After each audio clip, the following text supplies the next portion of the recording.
Welcome back to the channel. Enerdrive have sent us their new Voyager light bar upgrade kit now. Today we're just going to do a real quick install video on how to put this into your Voyager. Let's talk about what's in the kit. So you get a full replacement panel. You also get all the screws in case you've lost a few in the Voyager for whatever reason.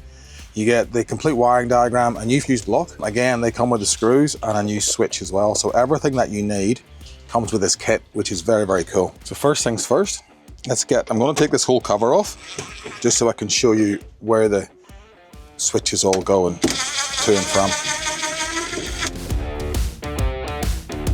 So you'll want a 7mm spanner or a 7mm socket. And let's take these nuts and bolts apart.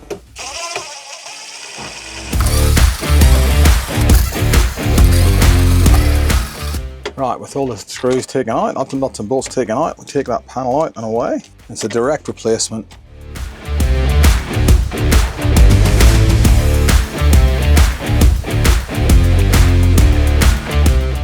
So you can see that's the new panel. It fits absolutely perfectly. With the light bar swapped over and in its place, you'll see in the back, there's two cables, both been terminated. The negative has a ring terminal on it and the positive has a spade. Now the install actually couldn't be easier.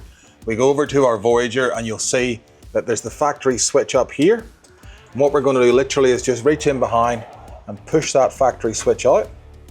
And you'll see there's a spare spade connector there. So we're going to put the positive onto that.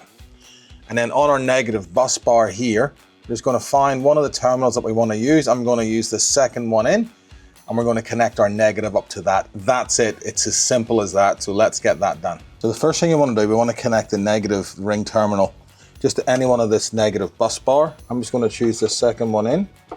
Do be careful when you're taking these screws off because as happened to me in the past, they can fall down into the depths of the machine and they'll be terribly tricky to get back out again. All right, so let's get that. Simply put our ring terminal on top and let's put it back in again over the top of the existing one. So you see what I've done, there's the light bar, negative coming down, simply straight into the bus bar, right there. So what we want to do now is get our positive from the light bar. Let's just poke it up through this hole here and grab it. And then all we want to do is connect it to the existing spade terminal that is there. And that is it. So let's just poke that switch back into it, clicks. We'll turn it on. And our light bar works. All right, so now we know it works. Let's button it back up and we'll have a look at it.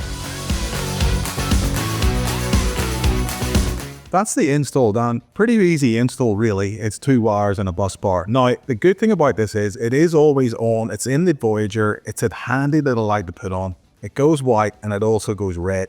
The red's actually, in my opinion, much better for bugs, but I way prefer it now to the amber light. I've had the red and white on the canopy doors for a wee while now. Anyway, thank you very much for watching. Hope this helped you install and we'll see you in the next one.